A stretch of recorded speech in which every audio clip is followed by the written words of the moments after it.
Hello everyone, welcome to Chanakya IAS academy Patna. हमारा जो ये सेशन है 67th बीपीएससी मेंस का जो एग्जाम होने वाला है उसके अकॉर्डिंग ही यह तैयार किया गया है। जो उसके करंट अफेयर्स के सेक्शन से जो क्वेश्चन पूछे जाते हैं, जो संभावित क्वेश्चन हो सकते हैं, उन सब टॉपिक्स पे हम इस सेशन में डिटेल्ड में चर्चा करेंगे ताकि आपको मेंस में बहुत अधिक हेल्प मिल सके।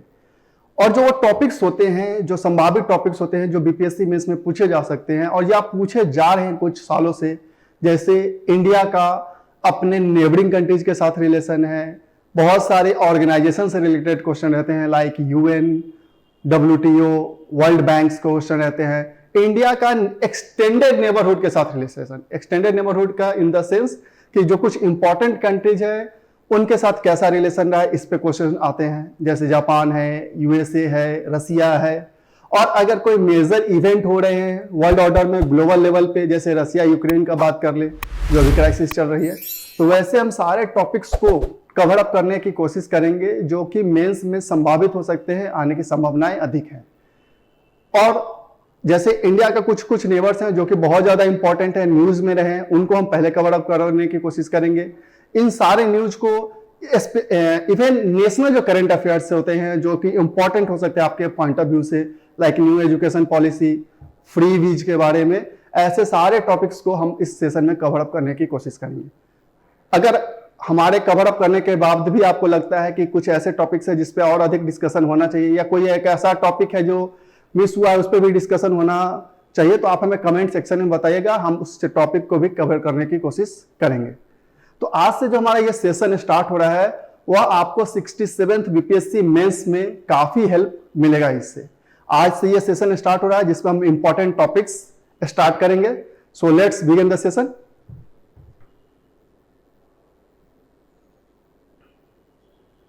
इसमें हमारा आज का पहला जो टॉपिक है वह है टाइम टू रिफॉर्म यूएनएससी। ये बहुत ही ज्यादा डिबेटेबल टॉपिक रहा है और ये बहुत ज्यादा इशू में न्यूज में भी रहा है। जैसे कहते हैं ना कि लाइफ हो या फिर कोई ऑर्गेनाइजेशन हो या फिर कोई पॉलिसी हो, टाइम के अकॉर्डिंग, पीपल्स के नीड के अकॉर्डिंग उसमें रिफॉर्म होना जरूरी है। अगर किसी पॉलिसी में, किसी ऑर्गेनाइजेशन में या आपके खुद के लाइफ में टाइम के अकॉर्डिंग उसमें चेंज ना हो, अगर वो स्टैग्नेंट हो जाए तो कहीं ना कहीं उसका इंपॉर्टेंस, उसमें जो लोगों का फेथ है वह धीरे धीरे डिक्लाइन करना स्टार्ट कर देता है। ठीक उसी तरीके से अगर कोई वर्ल्ड का इंस्टीट्यूशन है जो कि बहुत ही इंपॉर्टेंट इंस्टीट्यूशन है, जो कंट्रीज का फ्यूचर डिसाइड करती है, जो पीस के लिए वर्क कर रही है, उसमें भी टाइम के अकॉर्डिंग रिफॉर्म होना जरूरी है। और अगर वह टाइम के अकॉर्डिंग उसमें चेंजेस नहीं आ रहे हैं, उसके पॉलिसीज में चेंजेस नहीं आ रहे हैं, तो कहीं ना कहीं वह इंस्टीट्यूशन, उसका इंपॉर्टेंस धीरे धीरे डिक्लाइन करना स्टार्ट कर देता है। ठीक उसी तरीके से यूएनएससी में भी रिफॉर्म्स की जरूरत है। बहुत सारे एक्सपर्ट्स का कहना है कि भाई ये रिफॉर्म होने चाहिए क्योंकि इसका नीड अब दिख रहा है ग्लोबल लेवल पे। कुछ एक्सपर्ट्स का कहना है कि नहीं, ये जो फंक्शनिंग कर रहे हैं वो सही है। तो आज हम इस यूएनएससी से रिलेटेड वो सारे डायमेंशंस देखेंगे कि रिफॉर्म्स क्यों जरूरत है, आखिर इसके रिफॉर्म्स में क्या क्या रोड ब्लॉक्स हैं, मतलब कौन कौन से ऐसे मेजर प्रॉब्लम्स है जिसके इसके रिफॉर्म्स को रोक रहे हैं, और फिर आगे क्या किया जा सकता है, इसके फ्यूचर के लिए क्या किया जा सकता है, इसके इंपॉर्टेंस को बरकरार रखने के लिए क्या किया जाना चाहिए। उन तमाम टॉपिक्स पे हम आज यूएनएससी के रिफॉर्म से रिलेटेड बात करेंगे। तो अगर इसकी शुरुआत करें तो आफ्टर वर्ल्ड वॉर 2 जो कोल्ड वॉर का एरा था, उसमें हम देखते हैं कि पूरा ग्लोबल वर्ल्ड 2 पार्ट में डिवाइडेड था। एक पार्ट यूएसएसआर, दूसरा यूएसए। फिर एक टाइम आया जब उसका यूएसएसआर का डिसइंटीग्रेशन होता है। कुछ टाइम के लिए पूरे ग्लोबल लेवल पर यूएस अपना प्रभुत्व स्थापित किए रहता है, पूरे ग्लोबल वर्ल्ड पे यूएसए हावी रहता है। फिर एक टाइम आता है जब 21st सेंचुरी आती है, अब वर्ल्ड जो होता है वो मल्टीपोलर हो जाता है। सारे नेशन अपने आप में ही एक तरीके से सुपर पावर होते हैं, बहुत सारे ग्लोबल वर्ल्ड पावर अब इमर्ज होने लगते हैं इस सेंचुरी में।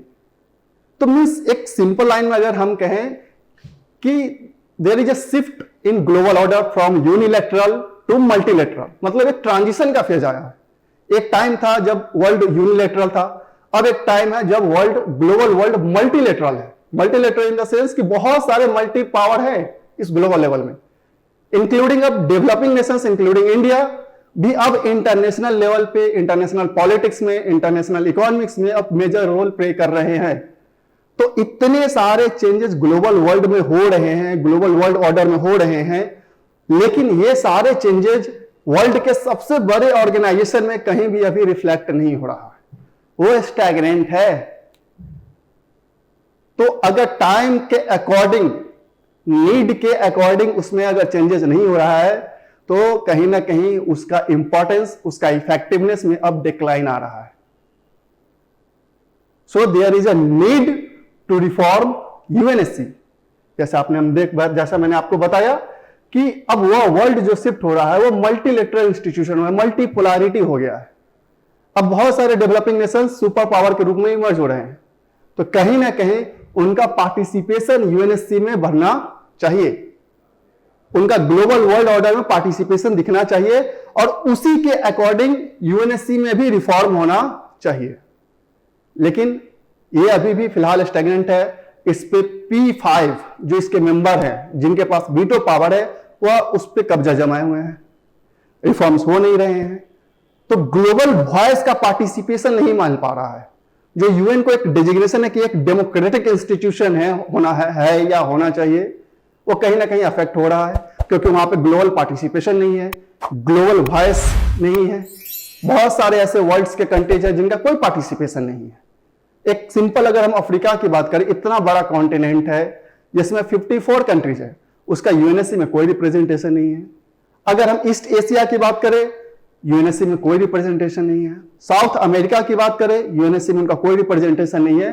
तो वर्ल्ड का इतना बड़ा इंस्टीट्यूशन, वर्ल्ड के इतने बड़े बड़े कॉन्टिनेंट का उसमें कोई रिप्रेजेंटेशन नहीं है, और हम उनका फ्यूचर डिसाइड कर रहे हैं, उनके पीस से रिलेटेड, उनके स्टेबिलिटी से रिलेटेड, उनके पॉलिटिकल सिचुएशन से रिलेटेड हम मेजर क्रिटिकल डिसीजंस ले रहे हैं इस ऑर्गेनाइजेशन में, और यहां पे कोई चेंज, उनका कोई पार्टिसिपेशन उनका नहीं दिख रहा है। तो क्या ये इस यूएनएससी को डेमोक्रेटिक कैसे बोला जाए, क्या बोला जा सकता है, इस पे सवाल खड़े हो रहे हैं। तो इस यूएनएससी में अब रिफॉर्म्स की जरूरत है, इसको डिसेंट्रलाइज करने की जरूरत है, मेंबर्स पार्टिसिपेशन बढ़ाने की जरूरत है।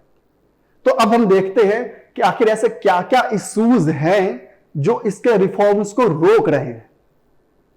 पहला आप देखिएगा पॉइंट जो है हमारा, लैक ऑफ एडिक्वेट रिप्रेजेंटेशन। यहां पे रिप्रेजेंटेशन की कमी है, और बहुत सारे एक्सपर्ट्स का कहना है कि UNSC became less effective because of less representation. धीरे धीरे यूएनएससी का जो इफेक्टिवनेस है वो डिक्लाइन किया है, क्योंकि इसमें रिप्रेजेंटेशन ही एडिक्वेट नहीं है। कुछ ही कुछ जो P5 है वो डोमिनेंट है, और 10 अदर नॉन परमानेंट कंट्री वो चेंजेस होते रहते हैं, वो टाइम टू टाइम उनका बदलते रहता है। लेकिन जो डोमिनेंस है वो 5 मेंबर ही है जो जिनके पास वीटो पावर है, लाइक चाइना है, यूएसए है, रशिया है, फ्रांस है और यूके है। ये P5 मेंबर ही रिप्रेजेंट कर रहे हैं, ग्लोबल वर्ल्ड ऑर्डर को डिसाइड कर रहे हैं, क्रिटिकल डिसीजंस ले रहे हैं।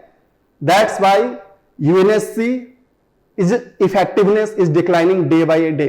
ये एक्सपर्ट्स का कहना है कि यहां पे प्रेजेंटेशन नहीं है। जैसा कि हमने देखा कि अफ्रीका इतना बड़ा कॉन्टिनेंट है, कोई प्रेजेंटेशन नहीं है। साउथ अमेरिका इतना बड़ा कॉन्टिनेंट है, उसका भी कोई प्रेजेंटेशन नहीं है, और नहीं ईस्ट एशिया के कैसी कंट्रीज का वहां पर प्रेजेंटेशन है। तो कैसे एक इतना बड़ा institution without any representation critical decisions ले सकता है, इस पे सवाल खड़े हो रहे हैं। सो to make UNSC more effective, more decentralized and more democratic, there is a need of adequate representation at the UNSC. उनमें पार्टिसिपेशन बढ़ाना चाहिए, P5 का मेंबरशिप को एक्सपेंड करने की जरूरत है। दूसरा अगर पॉइंट देखें हम लोग, misuse of veto power. Veto power का भी बहुत मिसयूज हो रहा है। अब देख सकते हैं कि जो P5 मेंबर कंट्रीज है वो खुद ही आपस में उलझे रहते हैं। तो जिनके पास ये पावर है कि वो ग्लोबल पीस के लिए, स्टेबिलिटी के लिए डिसीजन ले सकते हैं, अगर वो खुद ही आपस में उलझे पड़े हैं और वीटो पावर का मिसयूज कर रहे हैं, तो हम कैसे एक्सपेक्ट कर सकते हैं कि यूएनएससी अच्छा परफॉर्म करेगा। टाइम टू टाइम ये देखा गया है कि जो P5 मेंबर कंट्रीज है वो टाइम टू टाइम अपने वीटो पावर का मिसयूज करते रहते हैं। कभी किसी पे सैंक्शन लगा सकते हैं, कभी किसी डिसीजन को रोक देते हैं। तो इस तरीके से कहीं ना कहीं यूएनएससी का जो फंक्शनिंग है वह बहुत ही ज्यादा अफेक्ट हो रहा है। जो क्रिटिकल डिसीजंस होने चाहिए, अब उसमें वो डिसीजंस नहीं हो रहा है। कुछ एक्सपर्ट्स का तो ये कहना है कि बेसिकली ये UNSC is a club of self chosen powerful countries. ये एक क्लब है जो P5 मेंबर कंट्रीज का एक क्लब है, जहां पे वो आराम से डिसीजन लेते हैं, ग्लोबल वर्ल्ड ऑर्डर को अपने अकॉर्डिंग चलाते हैं।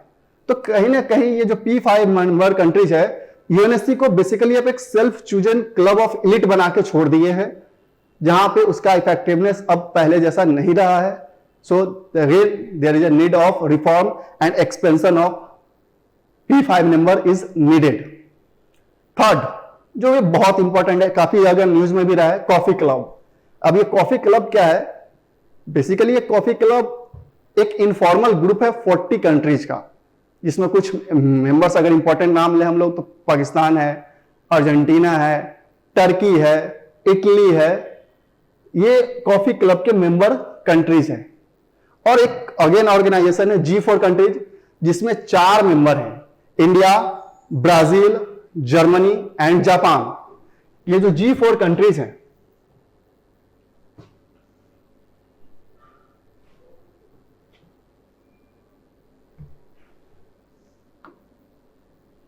ये जो G4 कंट्रीज हैं और ये कॉफी क्लब है। ये जो कॉफी क्लब है, उन G4 मेंबर्स हमेशा से डिमांड करते रहे हैं कि यूएनएससी को रिफॉर्म किया जाए, लेकिन ये कॉफी क्लब एक हिंड्रेंस पैदा कर रहे हैं। ये G4 मेंबर्स को परमानेंट मेंबरशिप बनाने पे रोक लगा रहे हैं या आवाज खड़ा करते हैं। और इस कॉफी क्लब को सपोर्ट कौन कर रहा है कि G4 मेंबर्स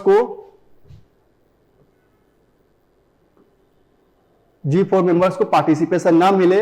तो चाइना इसको बैक कर रहा है, ताकि जो G4 मेंबर्स है, इंडिया, ब्राजील, जर्मनी और जापान, उसको परमानेंट मेंबरशिप ना मिल सके। तो ये कॉफी क्लब भी यूएनएससी के रिफॉर्म होने में बहुत ही बड़ा एक रोड ब्लॉक है। Next, geo political rivalry with in P5। जैसा कि हमने देखा था कि जो ये P5 मेंबर कंट्री ये खुद में उलझे पड़े रहते हैं, तो आखिर ये वर्ल्ड लेवल के लिए, ग्लोबल लेवल के लिए कैसे क्रिटिकल डिसीजन लेंगे? एग्जाम्पल के अगर आप तौर पे देखना चाहे कि इनके बीच क्या क्या राइवलरी है, तो ताइवान का इशू है, रिसेंटली रसिया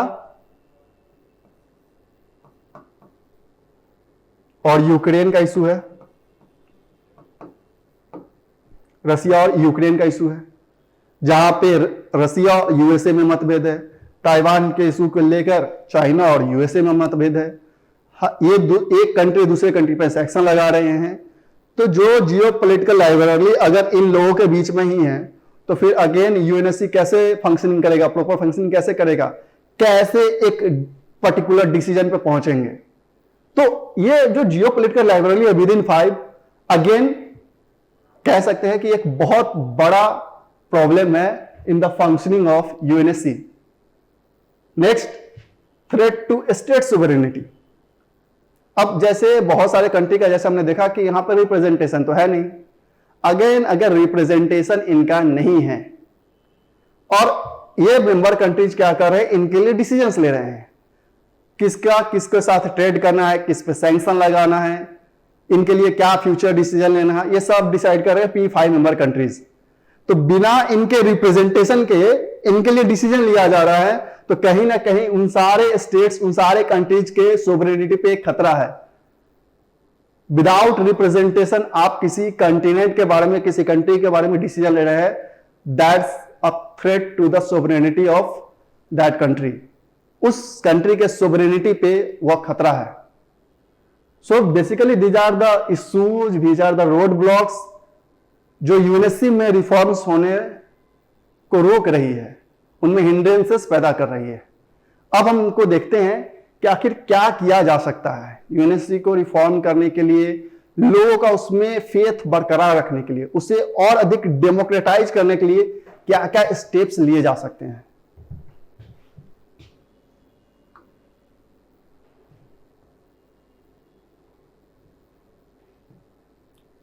वे फॉरवर्ड, आखिर क्या करना चाहिए, कैसे इसे और अधिक डेमोक्रेटाइज किया जा सकता है।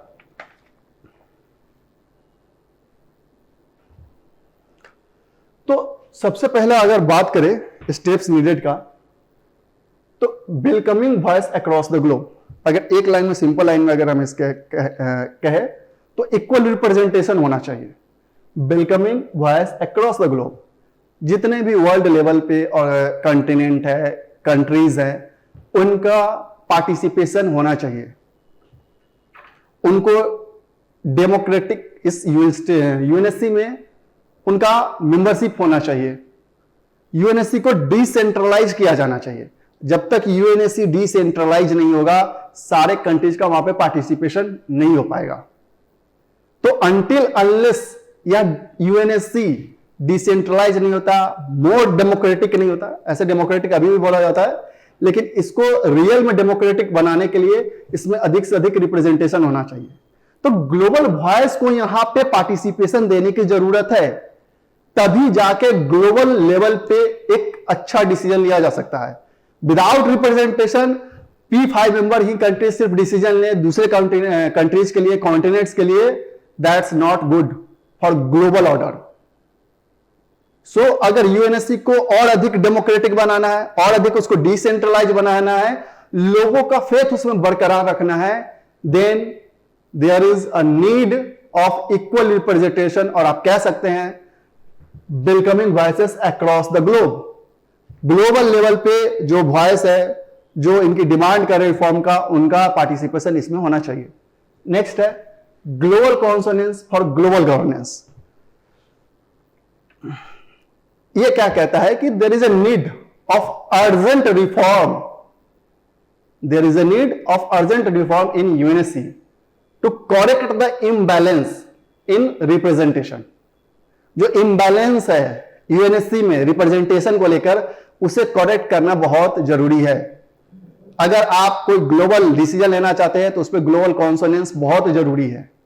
अगर आप अफ्रीका जितने बड़े कॉन्टिनेंट के लिए डिसीजन लेना चाहते हैं, साउथ अमेरिका के लिए कोई डिसीजन लेना चाहिए, या कोई भी बड़े पॉलिसी का डिसीजन लेना चाहते हैं जो ग्लोबल ऑर्डर को, पॉलिटिकल स्फीयर हो या इकोनॉमिक स्फीयर को डिसाइड करे, तो वहां पे ग्लोबल कॉन्सोनेंस जरूरी है। और इसके लिए जो रिप्रेजेंटेशन में इम्बैलेंस है उसको करेक्ट करने का जरूरत है, उसे लेजिटिमेट करने का जरूरत है। Next, re energizing inter governmental negotiation. Basically ये क्या है? Basically it is a principle framework through which UNSC reform is discussed and debated, need to be revised and re energized. Basically एक फ्रेमवर्क है जिसके थ्रू यूएनएससी में जो reforms होते हैं उस पर डिबेट होता है, उस पर डिस्कशन होता है। तो इस प्रोसेस को, आईजीएन प्रोसेस को फिर से री इनर्जाइज करने की जरूरत है, इसको रिवाइज करने की जरूरत है, ताकि इजिली यूएनएससी में रिफॉर्म हो सके और जो इम्बैलेंस हो रहा है उसको करेक्ट किया जा सके। Next one, towards reformed multilateralism. So अभी तक जैसे हमने देखा कि 21st सेंचुरी में अब बहुत सारे मल्टीपोलर वर्ल्ड डेवलप हो रहे हैं, मल्टीपोलर कंट्रीज हो रहे हैं, डेवलपिंग नेशंस भी as a super power emerge हो रहे हैं। तो यूएनएससी में भी जो पहले अभी तक कुछ कंट्रीज में पावर सीमित था, यूएनएससी में भी अब यह मल्टीपोलर ऑर्गेनाइजेशन होना चाहिए। अब ऐसा नहीं है कि कुछ पावर में ये कंसंट्रेटेड हो, इसका जो यूएनएससी का पावर है कुछ कंट्रीज में कंसंट्रेटेड हो। यूएनएससी को भी अब मल्टीपोलर करने का जरूरत है, इसको मल्टीपोलर ऑर्गेनाइजेशन होना चाहिए, तभी जाके इसका इफेक्टिवनेस बरकरार रहेगा। मल्टीपोलर होने के लिए अगेन इसको डिसेंट्रलाइज करने की जरूरत है, इसमें P5 मेंबर्स के जो पार्टिसिपेंट है उसको एक्सपेंड करने का जरूरत है। तो अगर ये प्रोसेसेस किए जाए तो यूएनएससी जो एक वर्ल्ड का सबसे बड़ा ऑर्गेनाइजेशन है, जो हमारे पीस के लिए, स्टेबिलिटी के लिए, ग्लोबल ऑर्डर के लिए काम करती रहती है, अगर उसके इफेक्टिवनेस को बरकरार रखना है तो कहीं ना कहीं रिफॉर्म बहुत ही ज्यादा नीडेड है, according to the need of the time और need of the global world order.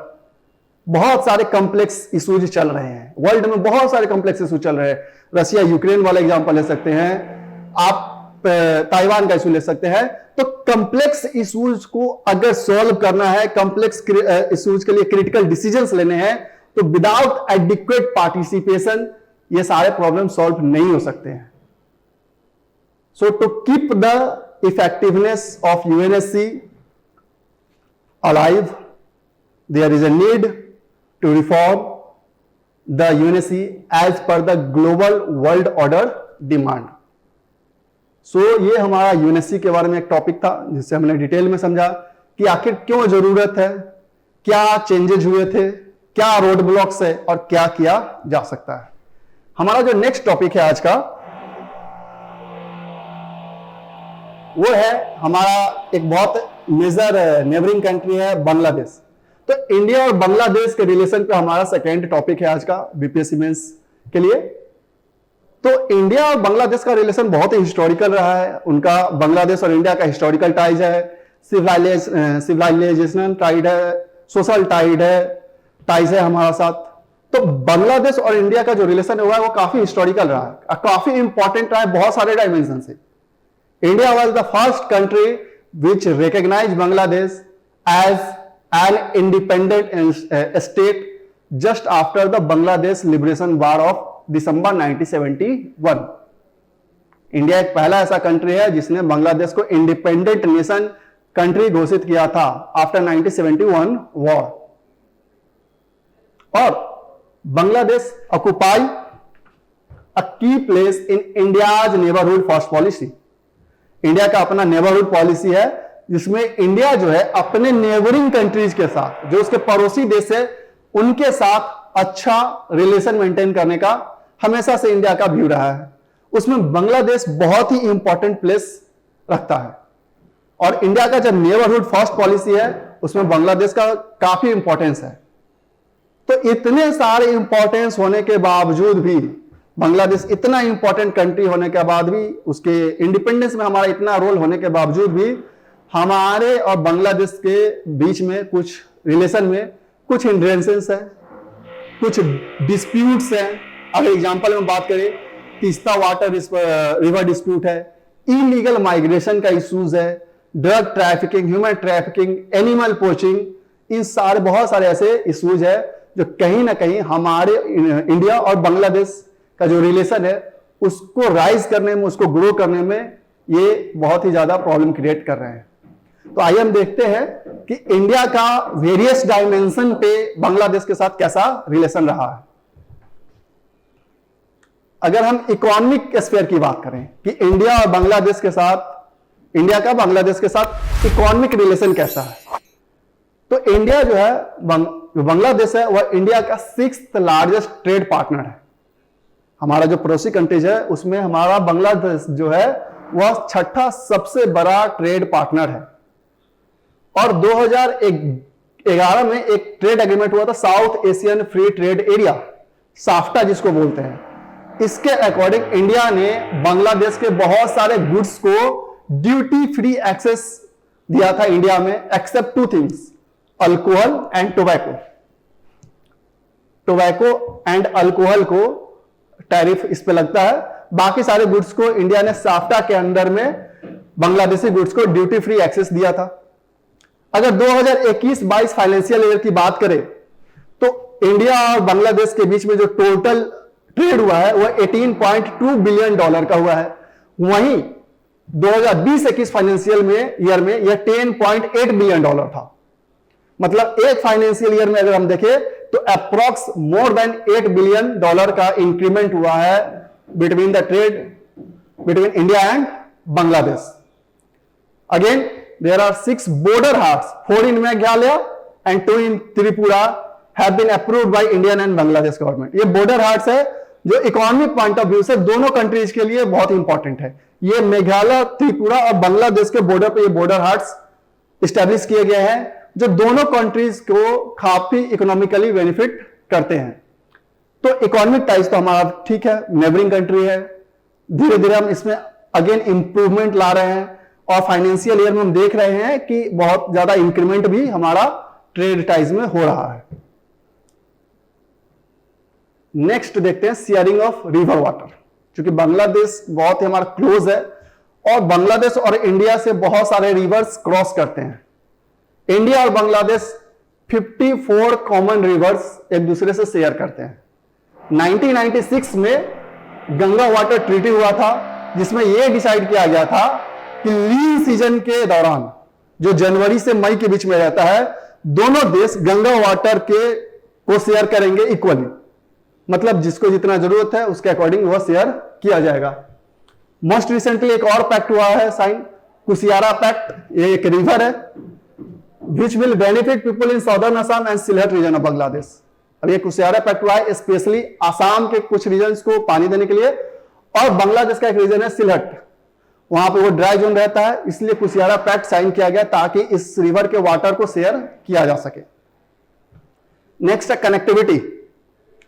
जो अगर जितने भी हम पड़ोसी देश देखे उसमें इंडिया जो है बांग्लादेश के साथ सबसे लंबा बॉर्डर साझा करता है, अप्रॉक्स 4000 किलोमीटर का। इससे ज्यादा किसी भी हम अपने पड़ोसी देश के साथ बॉर्डर साझा नहीं करते। सबसे बड़ा हमारा अगर बॉर्डर है वो बांग्लादेश के साथ ही है। क्योंकि बांग्लादेश के साथ हमारा कनेक्टिविटी का इशू शुरू से रहा है, और मेन जो कनेक्टिविटी लेन है वो हमारा इनलैंड वाटर में ही रहा है, जो काफी कहीं ना कहीं कॉस्टली पड़ जाता है हमको। इसके वजह से ट्रेड टाइज भी महंगा हो जाता है।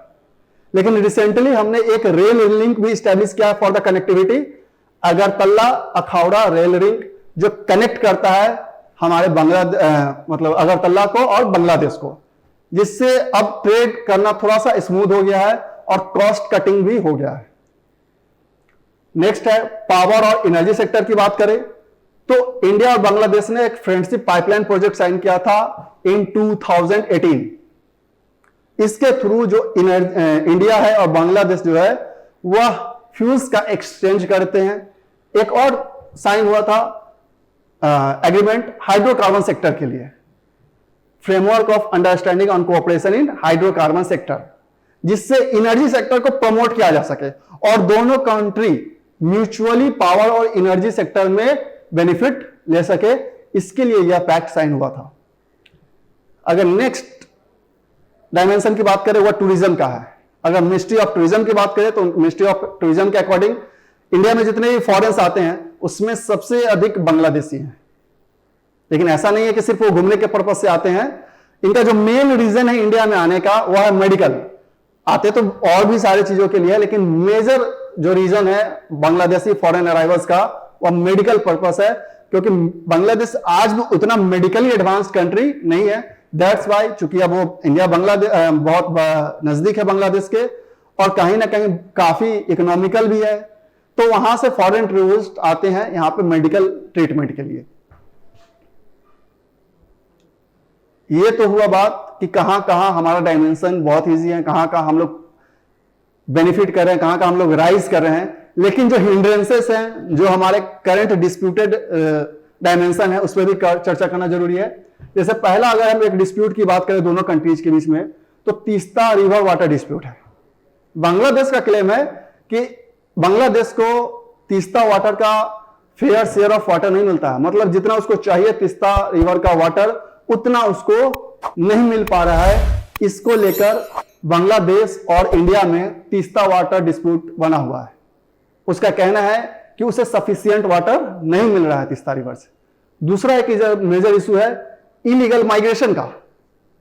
खासकर ये इलीगल माइग्रेशन का जो इशू है और रोहिंग्या जो मुस्लिम्स है जो म्यांमार के हैं, उनके बाद ये काफी ज्यादा बढ़ गया है। जो रोहिंग्या मुस्लिम्स है वो बांग्लादेश के थ्रू इंडिया में इंटर कर जा रहे थे, और ये जो इलीगल माइग्रेशन है वो काफी प्रॉब्लम्स क्रिएट कर रहा है इन नॉर्थ ईस्ट इंडिया।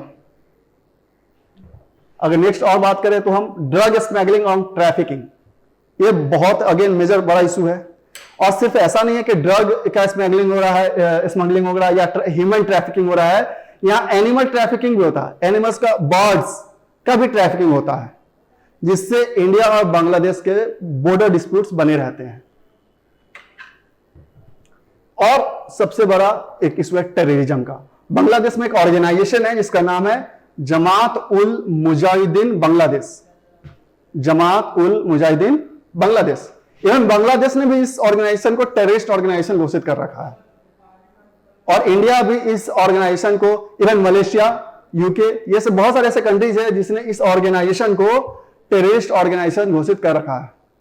और रिसेंटली एनआईए ने भोपाल में इस ऑर्गेनाइजेशन के 6 मेंबर के अगेंस्ट में एक चार्जशीट फाइल किया भोपाल हाईकोर्ट में, ये ऑर्गेनाइजेशन बांग्लादेश में रह के इंडिया में टेररिज्म को प्रमोट करता है, और यह बांग्लादेश और इंडिया के बीच में हमेशा से कंसर्न बना हुआ था कि कैसे इस ऑर्गेनाइजेशन को हैंडल किया जाए। और दूसरा जो नेक्स्ट हमारा हिंड्रेंस है, जो डिस्प्यूटेड है, ग्रोइंग चाइनीज इन्फ्लुएंस इन बांग्लादेश। बांग्लादेश जो है वह चाइना का बेल्ट एंड रोड इनिशिएटिव का पार्ट है, और यह बेल्ट और रोड इनिशिएटिव जो चाइना का है वह पूरा का पूरा इस रीजन में अपने डोमिनेंस को बरकरार रखने के लिए, अपने डोमिनेंस को बनाने के लिए यह चाइना का एक पॉलिसी है। और जो यह चूंकि यह बेल्ट और रोड इनिशिएटिव है, इसका इंडिया शुरू से ही अपोज करता रहा है, और चूंकि बांग्लादेश इसका मेंबर है, तो कहीं ना कहीं इंडिया और बांग्लादेश के रिलेशन में यह बहुत ही ज्यादा हिंड्रेंसेस पैदा करता है। और जो हमारा और राइज करना चाहिए था रिलेशन, चाइना के डोमिनेंस के कारण, चाइना के इंटरफेरेंस के कारण हमारा रिलेशन डिटोरिएट कर रहा है बांग्लादेश के साथ। सो ये था इंडिया और बांग्लादेश के साथ रिलेशन कि क्या हमारा हिस्टोरिकल बैकग्राउंड था। तो हिस्टोरिकल बैकग्राउंड में हमने जैसा देखा कि इंडिया ने पहली बार बांग्लादेश को as a independent country recognize किया था। हमारे साथ बहुत ही अच्छा उनका रिलेशन रहा, हिस्टोरिकल टाई रहा है, सिविलाइजेशनल टाइज रहे हैं, सोशल टाइज रहे हैं।